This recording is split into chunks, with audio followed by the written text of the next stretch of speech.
네, 오늘 하나님께서 저와 여러분들에게 주시는 말씀은 마태복음 4장 23절에서 25절 말씀이죠. 네, 주님처럼 복음을 전해 지옥 가는 영혼을 살립시다, 이런 제목인데요. 말씀 증거될 때 우리 주님의 은혜가 사랑이 함께 하길 원합니다. 지난주에 여러분들도 뭐 잘 알고 있다시피 그 세이브 코리아를 주도했던 그 손연보 목사님, 부산의 세계로 교회죠. 그 교회가 경찰로부터 압수수색을 당했다는 보도를 받고, 아니 선거 결과가 아직 나오지도 않았는데 경찰이 미리 눕는구나, 이런 생각을 했거든요. 그런데 지난주에는 파주 은종교회가 또 경찰의 압수수색을 당했다라고 그렇게 보도가 나와서 이거 보통 일이 아니다. 보통 일이 아니다. 비판을 참지 못하고 그것을 바로바로 표현한다고 하더니 진짜 그런가 싶어서 좀 우려가 되기도 합니다. 어쨌든 자유민주주의 국가는 독재가 아니잖아요. 중국이나 북한이나 공산당이 지배하는 곳은 다 독재죠. 공산당이 지배하는. 그러니까 거기는 개인의 이렇게 의사 표현을 제대로 할 수 없지만, 자유민주주의 체제에서는 다당제고, 그리고 누구나 상대방과 다른 의견을 주장할 수 있죠. 그것들이 물론 어떤 법적인 제재를 받지 않는 범주 내에서 우리는 얼마든지 그것이 용납되어져야 되죠. 이게 민주주의 국가의 기본 원리고 틀입니다. 이런 관점에서 봤을 때 상당히 우려스럽다, 이런 생각이 들고요. 그리고 세계 특검법이 동시에 통과됐는데 이것 또한 정적 제거가 주 목적입니다. 그래서 이것도 앞으로 이 나라가 어떻게 움직일 것인지 굉장히 우리가 예의주시하면서 하나님 앞에 기도해야 될 부분이구나, 이런 생각을 했습니다. 여러분들도 나라를 위해서 기도 많이 해주십시오. 네, 오늘 하나님께서는 본문의 말씀을 통해서 다음과 같은 세 가지로 은혜를 주셨는데, 모든 사람에게 구원의 문이 열려 있지만 강제하지 않는다는 것이고, 두 번째가 간절하게 주님을 찾는 자가 주님을 만난다는 것입니다. 그리고 세 번째는 전도는 내가 경험한 것을 전하고 가르치는 것이다 라는 건데요. 오늘 말씀을 따라가면서 주님처럼 우리가 복음 전하는 것이 우리의 마지막 사명이라는 것을 성령께서 들려주시는 하나님의 음성으로 듣도록 하겠습니다. 자, 첫째로 모든 사람에게 구원의 문이 열려 있지만 강제하지는 않는다라는 말씀인데, 24절 말씀 함께 읽어봅니다. 시작.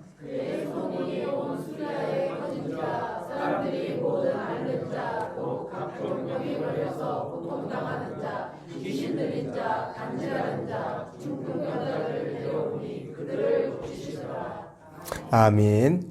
자, 예수님께서 공생의 사역의 첫걸음을 갈릴리에서 떼셨는데요. 이는 14절에서 언급한 것처럼 이사야 선지자가 말씀하신 이사야 9장 1절에서 그 2절 말씀을 이루는 그런 일이기도 합니다. 그런데 4장 17절에서 뭐라고 말씀하시느냐? 이때부터 예수께서 비로소 전파하여 이르시되 회개하라, 천국이 가까이 왔느니라, 이렇게 말씀하시죠. 근데 주님은 복음을 전하시면서 그동안 흩어졌던 제자들을 다시 불러 모으시고요. 그리고 새로운 제자들을 이렇게 또 모으셔가지고 새롭게 진용을 갖추게 됩니다. 자, 주님이 갈릴리 지역을 다니면서 복음을 전할 때 수리아 지방에 살고 있던 많은 사람들이, 각종 질병으로 고통받던 그런 사람들이 주님 앞에 나와서 고침을 받았고요. 그리고 그들이 여러 가지 그 문제에서 자유함을 얻게 되죠. 근데 여기에서 말하는 수리아는 지금의 그 요르단 지역과 그리고 시리아 지역, 그리고 터키 일부 지역을 포함한 상당히 큰 그런 지역을 일컫습니다. 근데 당시 우리가 잘 알고 있는 수리아의 안디옥 교회 잘 아시죠? 많이 들어서 그것도 수리아에 속해 있는 그런 교회인데요. 특히 이 수리아 지방에는 유대인들의 그 디아스포라들이 많이 살고 있었습니다. 그래서 그들이 주님께 올 수도 있고요. 그리고 또 유대 지방에서 또 소문을 듣고 올 수도 있습니다. 그러니까 주님 앞에 나왔던 사람들이 전부 다 수리아 사람만은 아니지만, 그러나 대부분의 사람들이 수리아 지역에서 살고 있었던 이방 사람들로 그렇게 짐작을 해볼 수 있습니다. 자, 그러니까 예수님은 당신 자신이 유대인의 신분을 갖고 있지 않습니까? 그런데도 불구하고 구원과 치료와 회복의 대상을 유대인으로 국한하지 않고 모든 사람들에게, 온 인류에게 그걸 확대해서 적용했다라는 것을 알 수가 있습니다. 자, 근데 혹자는 예수님이 유대인이고 또 그 가나안 여인이 자기 딸이 아픈 것을 이제 아픈 딸을 데리고 와서 예수님에게 고쳐달라고 그렇게 요청을 했을 때 예수님이 그 가나안 여인에 대하여 개라고 그렇게 칭했던, 비유로 얘기했던 것들 있지 않습니까? 이런 것들을 빗대어서 예수님도 선민의식에 젖어 있는 그런 유대인의 그 편협한 유대주의에 사로잡힌 유대인에 불과하다, 이렇게 아주 예수님을 그렇게 평가절하하는 그런 사람들도 있습니다. 그런데 이 주장은 아마도 유대인들이 그렇게 하거나 아니면은 기독교에 대해서 부정적 감정을 갖고 있는 사람들이 예수님을 폄하하기 위하여 그렇게 억지로 만들어낸 논리도 맞지 않는 그런 주장이 아닌가, 이런 생각을 해보게 되는데요. 어쨌든 우리 주님은 당신께 나와오는 이런 모든 사람들 있지 않습니까? 그 사람이 유대인이든 이방인이든 남녀노소 또는 빈부귀천 지위고하를 막론하고 그 모든 사람들에게 차별하지 않고 영혼을 구원한 일이든, 아니면 삶 가운데서 구원한 것이든, 아니면 질병에서 구원한 것이든, 하여간 구원으로 인도하셨다라는 것을 알 수가 있습니다. 또한 주님은요, 그 병이 가벼운 병이든 아니면 무거운 병이든 또 그것이 불치병이든 병의 경중을 따지지 않고 무조건 고치셨죠. 그리고 귀신에 잡혀있던 가난하고 소외된 사람, 애로운 사람이든 그거 따지지 않았습니다. 누구도 차별하지 않고 그들을 치유하시고 회복시켜 주시고 모든 문제를 해결해 주셨습니다. 그래서 예수님은요, 당신을 찾아오는 사람들 그 누구도 예민하지 않고 그들을 받아주셨던 것이죠. 다만 하나의 예가 있습니다. 그 예가 있다면 뭐냐? 바로 전제 조건이 있는데 주님을 인정해야 된다는 거죠. 이거 하나가 필요했습니다. 그래서 예수님은 이런 관점에서 말이죠, 하나님을 잘 섬겼던 유대인들, 또 율법에 능통하고 잘 지켰던 유대인들이 교만한 마음으로 주님을 인정하지 않을 때에는 그들에게 은혜를 베풀지 않으셨죠. 그런데 반대로 이방 여인이라고 할지라도 천한 여인이고 또 힘도 없고 또 뭐랄까요, 돈도 없고 그렇게 천하게 살아가는 이방 여인이라고 할지라도 당신의 은혜를 간절하게 사모하면 그 여인에게 은혜를 베풀어 주셨습니다. 이런 것을 볼 때요, 우리가 가만히 생각해도 그 이치는 금방 알 수 있습니다. 어떤 사람은 제가 하나의 예가 있다면 주님을 인정해야 된다라고 하니까 그 인정하는 그것도 이제 못마땅하게 생각하실 수 있겠는데, 근데 이거는 이제 우리가 생각해 보면 금방 알 수 있는 거예요. 만약에 누가 여러분들을 인정하고 또 어떤 도움을 인정하고 여러분들을 이렇게 높이고 어떤 도움이 필요해서 그 도움을 요청한다고 한다면 들어주겠죠. 그런데 매사에 인정하기는커녕 부정적이고 비판적이고 그런데다가 그런 사람이 또 도와달라고 하지도 않습니다. 요청하지도 않는데 도와줄 사람은 아마 없을 거예요. 그죠? 도와달라고 요청해도 도와주지 않을 판인데 도와달라고 요청도 하지 않는데 그 사람을 도와줄 이유가 없지 않습니까? 그러니까 주님도 마찬가지로 주님 앞에 도움이 필요한 사람은 요청을 해야 된다는 거죠. 그죠?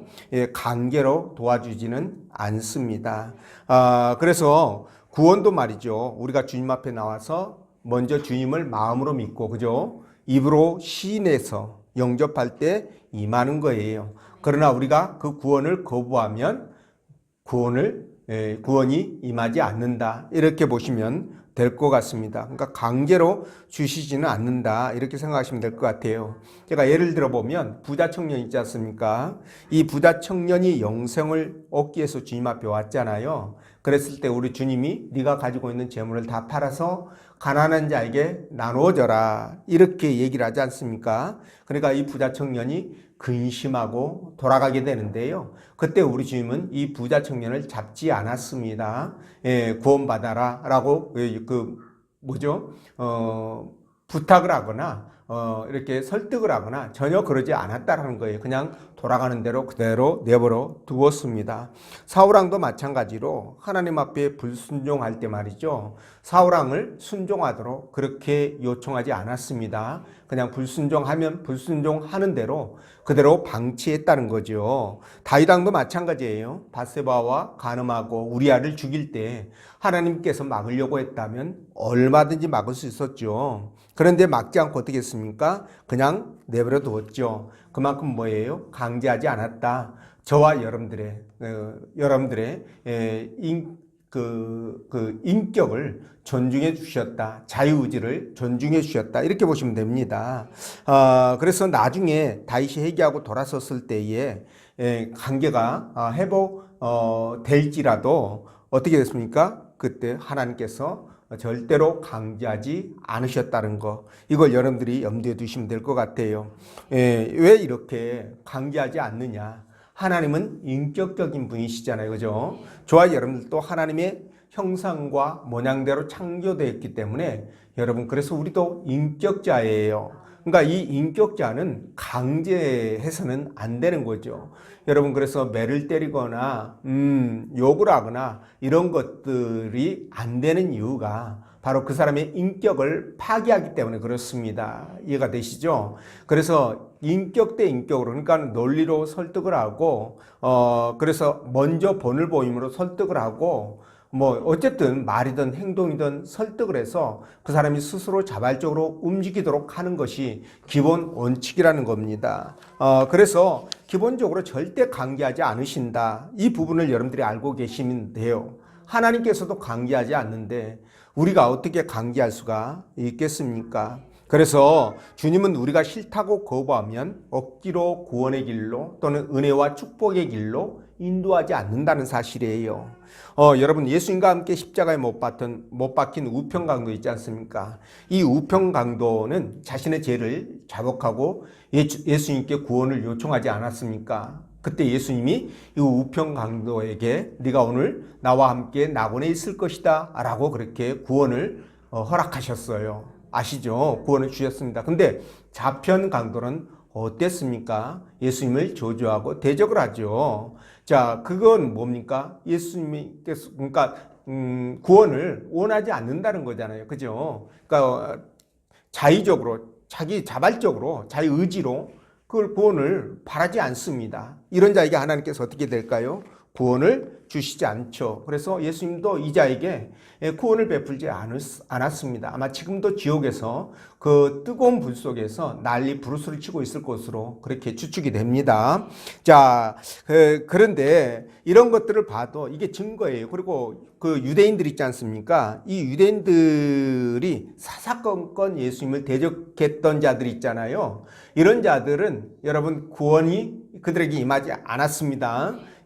독사의 자식들아. 그리고 또 세례 요한 같은 경우도 유대인들에게 그렇게 그 마음이 강팍하고 완악한 그 유대인들에게 너희가 구원을 받을 줄로 믿느냐 이렇게 반문하면서 구원이 없다는 것을 반증하잖아요. 그렇죠? 그러니까 이런 것들을 봐도 여러분 그게 증거가 되는 거예요. 그래서 우리는 주님을 믿고 그 입으로 시인하고 네, 그래서 그분을 영접함으로 말미암아 우리의 그 영혼의 구원은 물론이거니와 삶 가운데서 구원을 이루고, 네, 그리고 우리가 질병에서도 구원을 이루어 가고 모든 면에서 구원을 이루어 갈 줄로 믿습니다.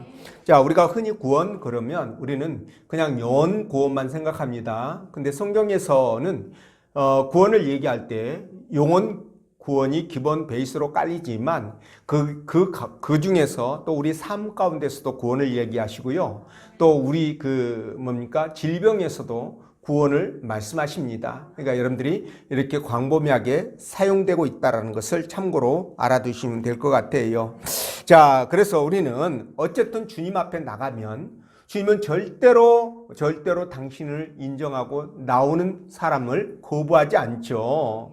예, 그 사람이 뭐 나라가 어떻든 민족이 어떤 간에 따지지 않습니다. 아까도 말씀드렸던 것처럼 남녀노소 빈부귀천 지고와 이거 따지지 않습니다.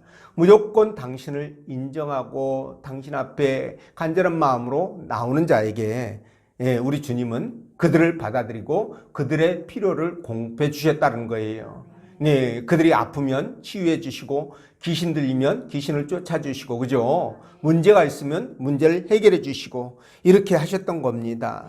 그래서 저와 여러분들도 마찬가지죠. 크고 작은 문제가 있죠. 질병도 있을 수 있고 여러 가지 것들이 있을 수 있습니다. 그럴 때 우리가 주님의 도움이 필요하다고 생각되면 주저하지 말고 어떻게 해야 됩니까? 주님 앞에 나와서 겸손하게 기도하시면 되겠죠. 이것을 우리 주님께서 원하시기 때문에 그렇습니다.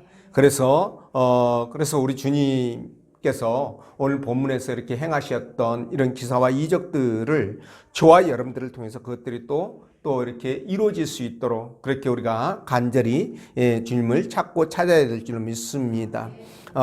그래서 이런 주님을 우리가 날마다 경험한다면 얼마나 감사할 일입니까? 그죠? 그래서 이 주님을 경험하면서 마음속에 기쁨이 가득하고 또 은혜가 충만한 그런 삶이 되시기를 주의 이름으로 축원드립니다.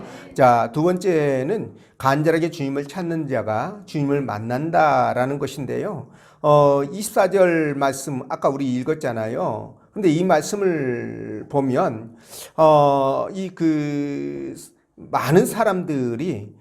많은 사람들이 특히나 수리아 사람들이 예수님을 찾아와서 고침을 받게 되잖아요. 근데 이 고침을 받는 병들 중에는 어떤 병들이 있습니까? 뭐 귀신 들린 자도 있고 간질병자도 있고 중풍병자도 있고, 자, 이런 병들은 뭡니까? 당시에서는 절대 고칠 수 없는 불치의 병이었죠. 불치병이었습니다. 네, 그리고 또 각종 병에 걸려 고통당하는 자 이렇게 말씀하셨는데, 자, 이 병이 무슨 병인지 구체적으로 언급을 하지 않았기 때문에 무슨 병인지는 알 수 없습니다만은 여기에서 보면 고통당했다라는 것을 볼 때 이게 상당히 병이 중하고 그리고 감당하기 어려운 그런 병이었겠구나라는 것은 짐작을 해볼 수 있습니다. 자, 근데 우리가 이 사건을 통해서 자, 알 수 있는 것이 뭐냐면, 여러분, 수리아 지역에서 병을 고치기에 주님을 찾아왔다라고 했을 때, 여러분 아까 말씀드렸죠. 수리아 지역은 터키 남부지방까지 포함하는 광범위한 지역이라고 했습니다. 그 정말 멀리 떨어져 있는 먼 길을 걸어서 이렇게 온 사람도 있고, 물론 가까이서 온 사람들도 분명히 있을 거예요. 가까운 곳에서 온 사람도. 근데 먼 곳에서도 온 사람들이 있을 거란 말이죠. 그런데 이렇게 이 사람들이 주님을 찾아왔다고 한다면 어떤 마음으로 찾아왔을까요? 정말 간절한 마음으로 우리 주님을 찾아왔을 것으로 그렇게 여겨집니다. 그러니까 주님 앞에 왔을 때는 이미 이들은요, 간절한 마음으로 왔기 때문에 진짜 주님이 그들을 회복시켜주고 치유해 주시고 문제를 해결해 주시는 그런 그런 이제 역사를 베푸시게 되는 것이죠. 그렇기 때문에 이런 걸 볼 때요, 저와 여러분도 마찬가지입니다. 우리가 살아가는 과정 속에 수많은 문제들 있지 않습니까? 그럴 때 우리가 그럼 어떻게 해야 될 것인가? 우리 또한 주님 앞에 나와서 주님을 찾고 찾아야 된다는 거죠. 그죠? 예, 그러면 주님이 만나 주신다는 겁니다. 그래서 마태복음 7장 7절 보면 구하라 그리하면 너에게 주실 것이요 찾으라 그리하면 찾아낼 것이요 문을 두드리라 그리하면 너에게 열릴 것이다. 이렇게 말씀하신 것만 보아도요. 우리가 주님을 찾고 찾으면 그분은 만나 주신다, 안 만나 주신다? 만나 주신다. 이렇게 말씀합니다. 이것에 대해서 우리 주님이 아주 뭐랄까요? 딱 맞는 상황에 딱 맞는 비유를 말씀하셨는데요. 불의한 재판관 비유 아시죠? 불의한 재판관 비유를 보면 돈 없고 힘없는 과부 있지 않습니까? 일단 과부는 사회적 약자예요. 예, 사회적 약자입니다.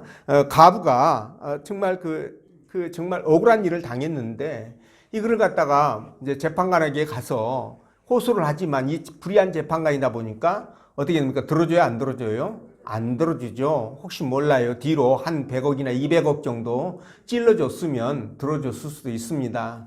예, 그런데 들어주질 않죠.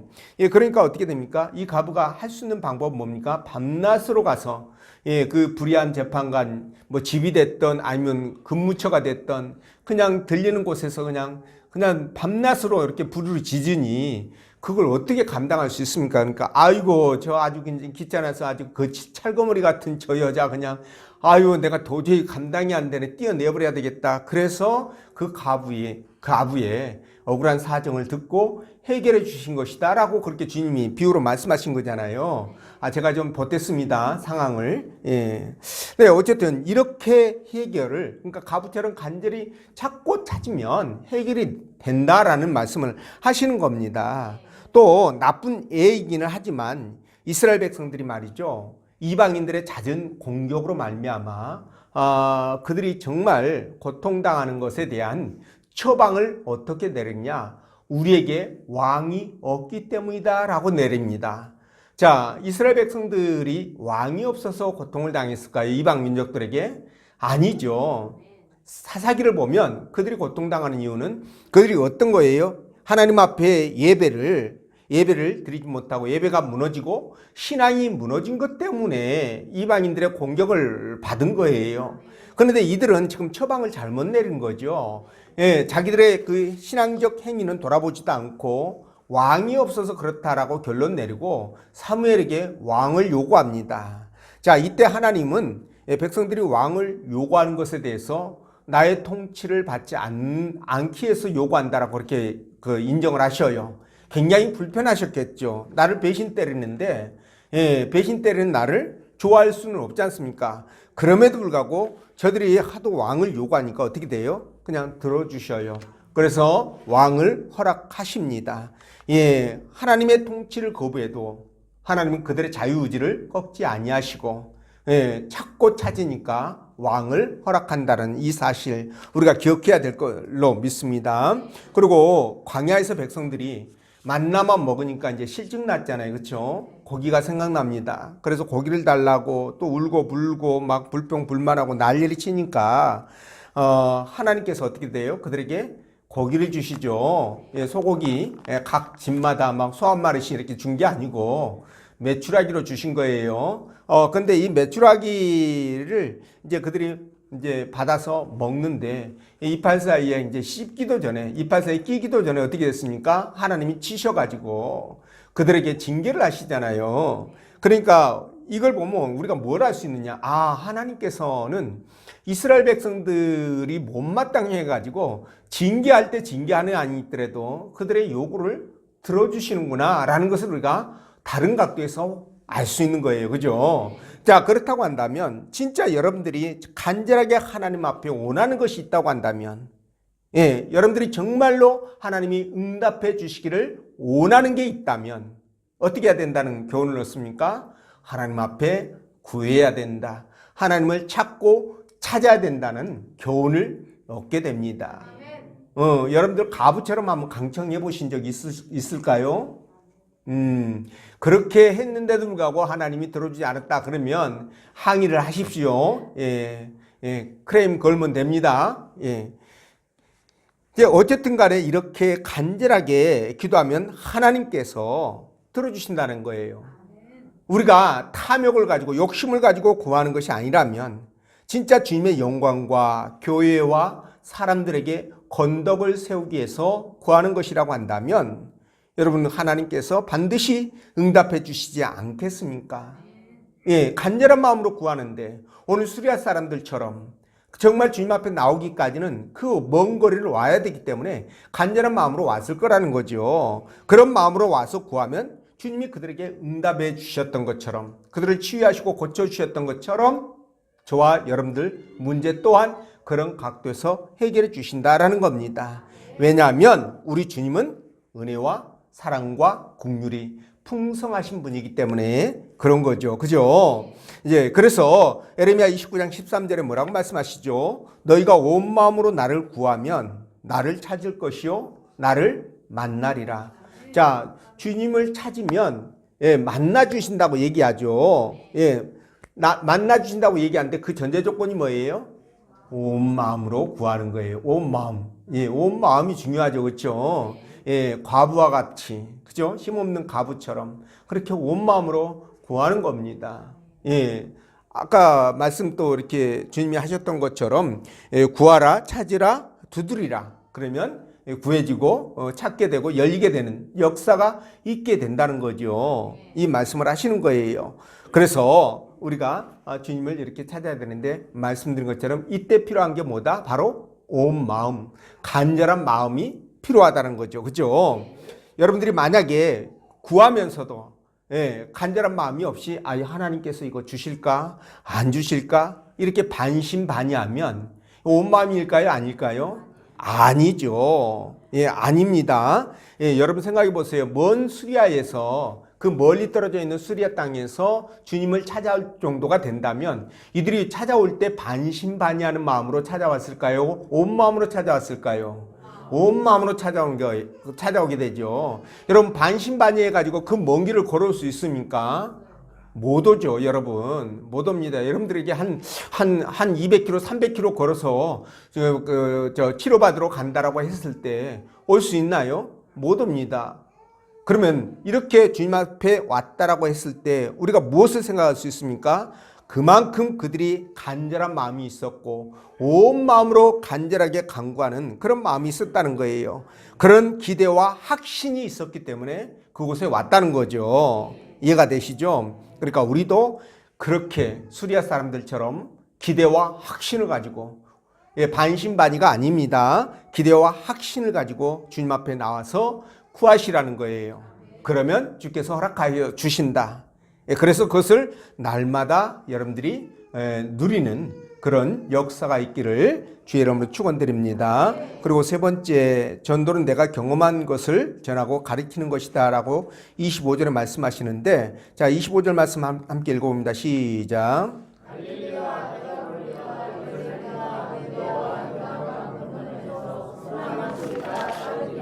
아멘.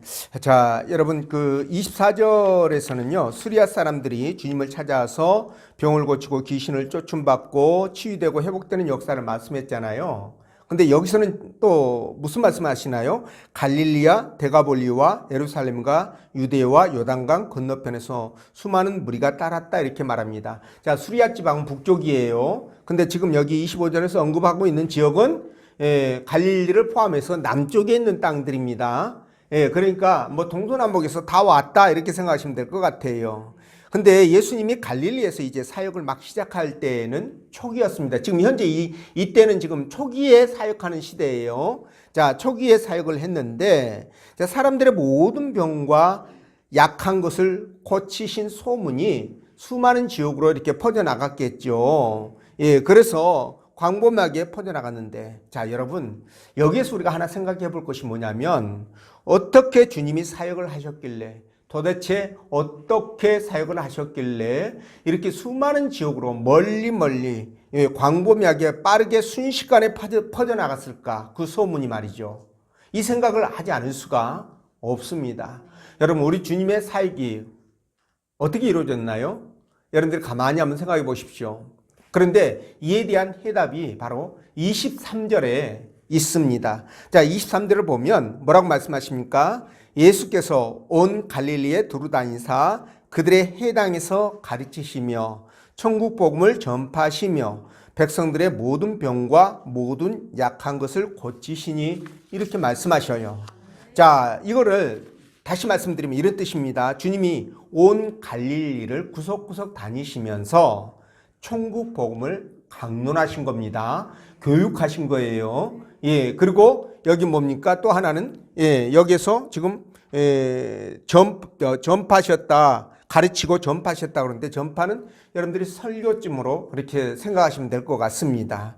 그리고 또 뭘 하셨다고요? 병자들을 고쳤다라고 하죠. 그러니까 그 병자의 병을 어떤 병이든 가리지 않고 무조건 고치시고 또 백성들의 약한 부분들을 또 회복시켜 주셨다라는 것을 알 수 있습니다. 이것이 바로 예수님 사역의 핵심이에요.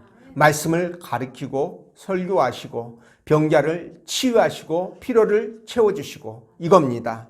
자, 그러니까 이것을 우리가 딱 정리해 보면 간단하죠. 예수님께서 그렇게 복음을 가르치시고 전하시고 설교하시고 강론하시고 또 그들의 필요를 채워주셨다. 그죠? 이렇게 한다고 한다면 우리 또한 그렇게 하시면 된다는 거예요. 이해가 되시죠? 그러니까 복음을 전할 때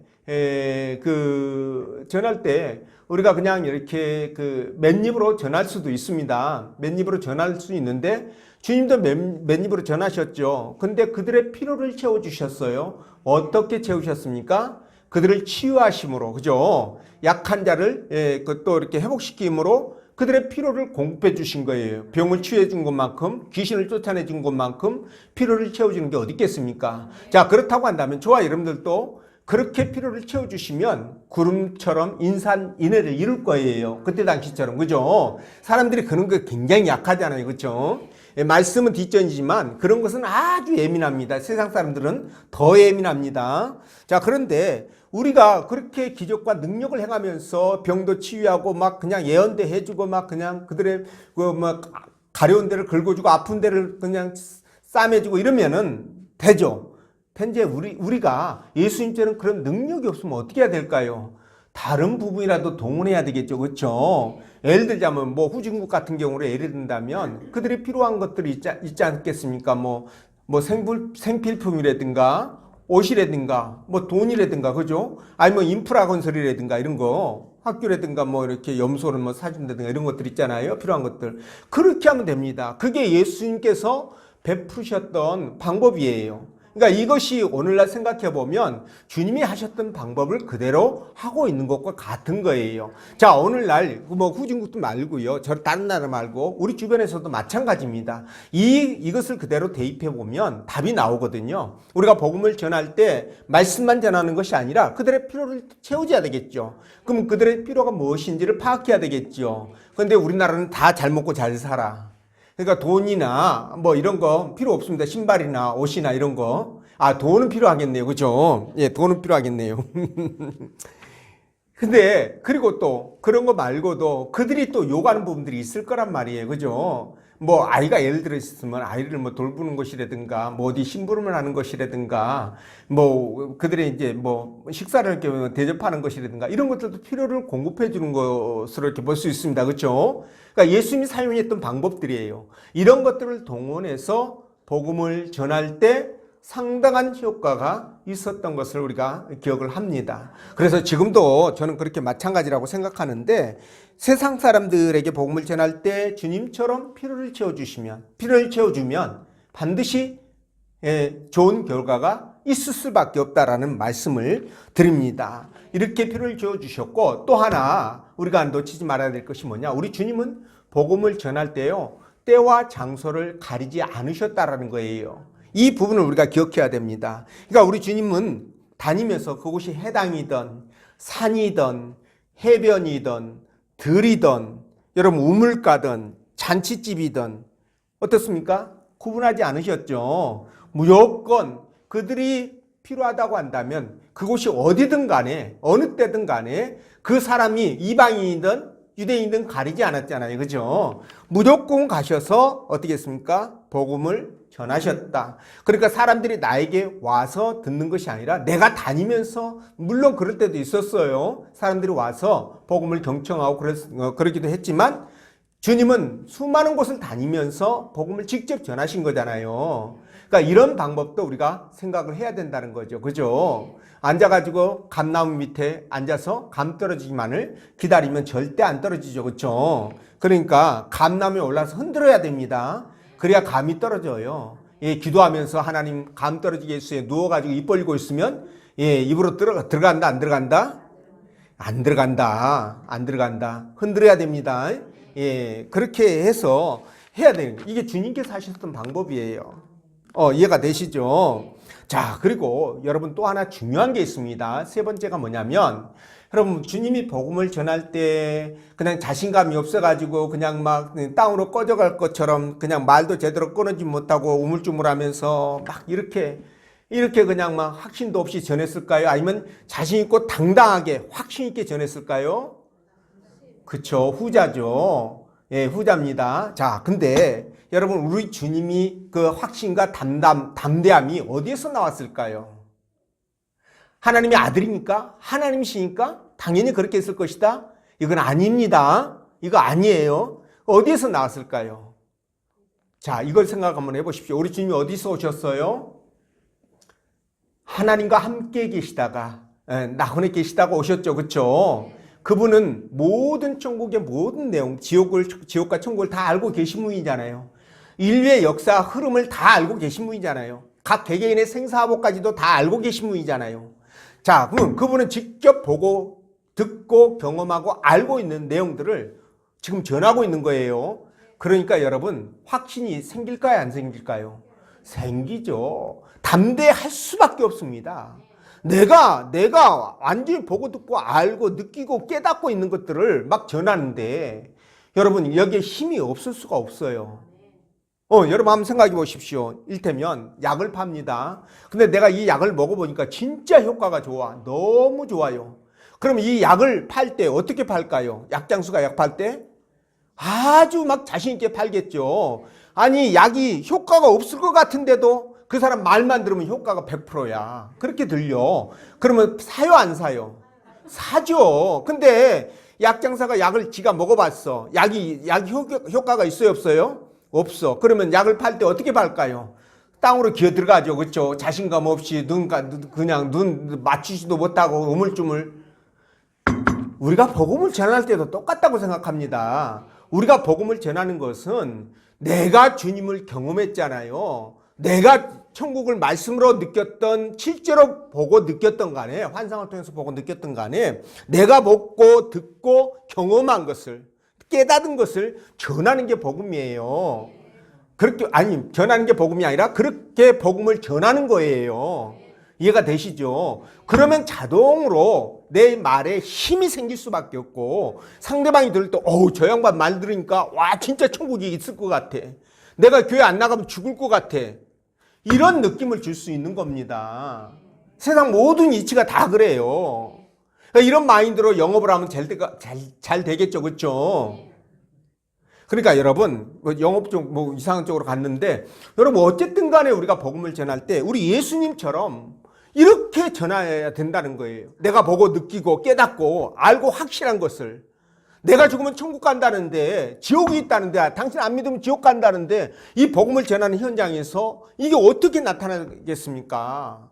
이건 당연히 열정적으로 나타날 수밖에 없는 거예요. 담대하게 자신 있게 나타날 수밖에 없는 거예요.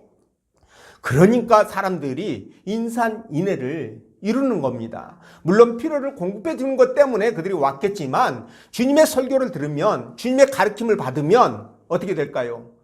변할 수밖에 없는 거죠. 예, 그리스도인이 될 수밖에 없습니다. 그래서 여러분 초대교회 때 우리 사도들이 복음을 그렇게 전해가지고요.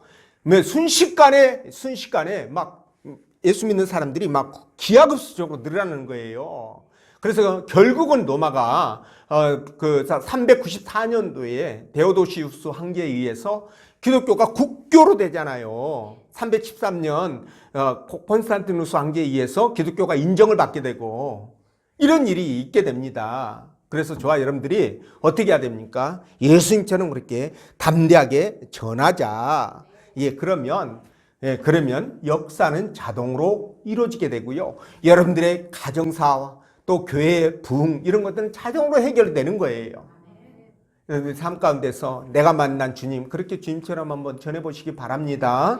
예, 그러면 반드시 역사가 이루어지게 된다는 거죠. 이 세 가지를 꼭 기억하시고 여러분들이 실천에 옮기셔서 주님 앞에 정말 복받고 행복한 삶 되시기를 주의 이름으로 축원드립니다. 기도합니다.